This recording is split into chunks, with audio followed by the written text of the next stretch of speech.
اب تم اپنے پیدا کرنے والے کی طرف رجوع کرو، اپنے کو آپس میں قتل کرو، تمہاری بہتری اللہ کے نزدیک اسی میں ہے۔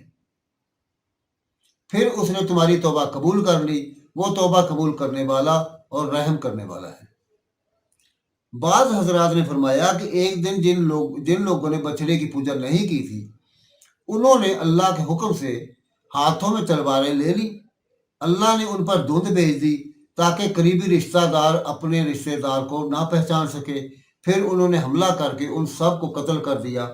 کہتے ہیں انہوں نے اس صبح 70,000 افراد قتل کیے۔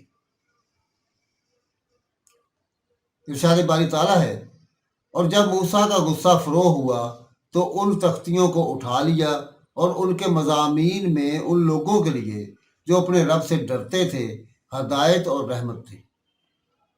بعض لوگوں نے اس کے مضامین میں کے الفاظ سے استدلال کیا ہے کہ تختیاں ٹوٹ گئی تھیں، لیکن یہ استدلال محل نظر ہے۔ آیت کے الفاظ سے ان کے ٹوٹنے کا اشارہ نہیں ملتا۔ موسیٰ علیہ السلام اپنی قوم کے 70 علماء کے ساتھ کوہ طور پر قوم کی گوسالہ پرستی سے توبہ کے لیے حاضر ہوتے ہیں، جہاں وہ ایک اور آزمائش کا سامنا کرتے ہیں۔ ارشاد باری تعالیٰ ہے، اور موسیٰ نے اس میعاد پر جو ہم نے مقرر کی تھی اپنی قوم کے 70 آدمی منتخب کر کے کوہ طور پر حاضر کیے۔ جب ان کو زلزلے نے پکڑا تو موسیٰ نے کہا کہ اے پروردگار، اگر تو چاہتا تو ان کو اور مجھ کو پہلے ہی سے ہلاک کر دیتا۔ کیا تو اسی فعل کی سزا میں جو ہم میں سے بے عقل لوگوں نے کیا ہے ہمیں ہلاک کرے گا؟ یہ تو تیری طرف سے آزمائش ہے، اس سے تو جسے چاہے گمراہ کرے اور جسے چاہے ہدایت بخشے۔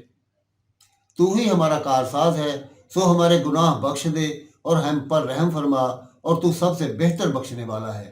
اور ہمارے لیے اس دنیا میں بھی بھلائی لکھ دے اور آخرت میں بھی، ہم تیری طرف رجوع کر چکے۔ فرمایا کہ جو میرا عذاب ہے اسے تو جس پر چاہتا ہوں نازل کرتا ہوں، اور جو میری رحمت ہے وہ ہر چیز پر محیط ہے۔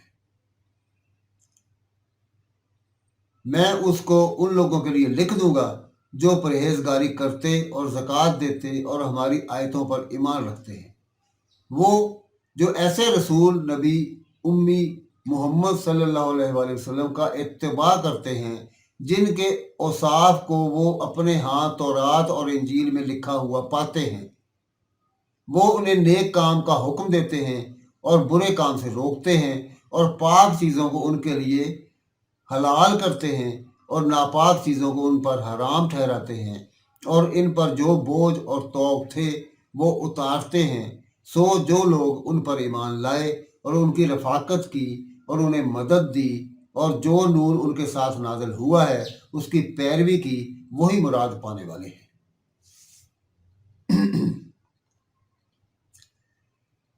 امام محمد بن اسحاق رحمہ اللہ بیان کرتے ہیں کہ حضرت موسیٰ علیہ السلام نے بنی اسرائیل کے 70 افضل ترین افراد کا انتخاب کیا اور انہیں فرمایا، اللہ کے دربار میں حاضر ہو کر توبہ کرو اور اپنی پوری قوم کے لیے معافی کی دعا کرو، روزہ رکھو، غسل کرو اور اپنے کپڑے پاک کرو۔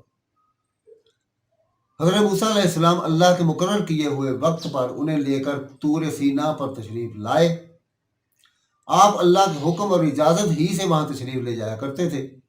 ان 70 افراد نے اللہ کا کلام سننے کی خواہش ظاہر کی۔ موسیٰ علیہ السلام نے فرمایا، ایسا ہی ہوگا۔ جب حضرت موسیٰ علیہ السلام پہاڑ کے قریب پہنچے تو بادل نے پورے پہاڑ کو چھپا لیا۔ موسیٰ علیہ السلام آگے بڑھے اور بادل کے اندر داخل ہو گئے اور دوسروں سے فرمایا، قریب آ جاؤ۔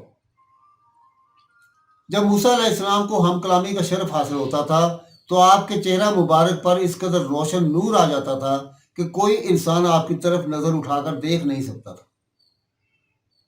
چنانچہ آپ کے اور ان افراد کے درمیان ایک پردہ حائل ہو گیا۔ جب یہ حضرات بادل میں داخل ہوئے تو سر بسجود ہو گئے۔ انہوں نے سنا کہ اللہ تعالیٰ حضرت موسیٰ علیہ السلام سے مخاطب ہیں کہ یوں کریں یوں نہ کریں۔ جب اللہ تعالیٰ احکامات دے چکا تو موسیٰ علیہ السلام پر سے بادل ہٹ گیا۔ تب ان لوگوں نے کہا، جب تک ہم اپنے رب کو سامنے نہ دیکھ لیں آپ پر یقین نہ کریں گے۔ اس پر ایک کڑک کی آواز آئی اور ان کی جانیں جسموں سے نکل گئی، وہ مر گئے۔ تو موسیٰ علیہ السلام عجز و نیاز کے ساتھ دعا کرنے لگے۔ آپ نے عرض کیا، اے میرے پروردگار، اگر تجھ کو یہ منظور ہوتا تو اس سے قبل ہی ان کو اور مجھ کو ہلاک کر دیتا، تو ہم میں سے چند بے وقوفوں کی حرکت پر سب کو ہلاک کر دے گا۔ یعنی ہم میں سے جن بے وقوفوں نے بچڑے کی پوجا کی ہے ان کی وجہ سے ہمیں نہ پکڑنا، کیونکہ ہم ان کے عمل سے لا تعلق اور بیزار ہیں۔ حضرت عبداللہ بن عباس رضی اللہ عنہ فرماتے ہیں، ان پر زلزلے اور کڑک کا عذاب اس لیے آیا کہ انہوں نے اپنی قوم کو بچڑا پوجنے سے منع نہیں کیا تھا۔